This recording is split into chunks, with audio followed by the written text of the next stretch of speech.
Ito yung akala mo tapos nang tumama sa yung sakit. Pero may mga ibong kang ganito. Oh. Ito nyo?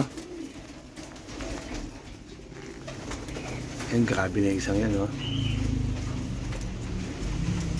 Hindi ko makal kasi naka-MacArthur na singsing.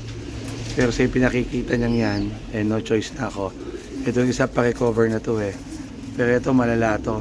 Ayan, ayan no. Ito pa isa. Ayan no. Kawawa. Ito nailaro ko pa ng North yan eh. Tingin ko yun ang carrier. So North, inawat ko yung ibon na yan. Dahil may nakita akong signs na may sakit nga. So pag gano'n ang ibon nyo, huwag nyo na ikarga. Respect sa mga kapwa fanciers natin tsaka sa hobby, no?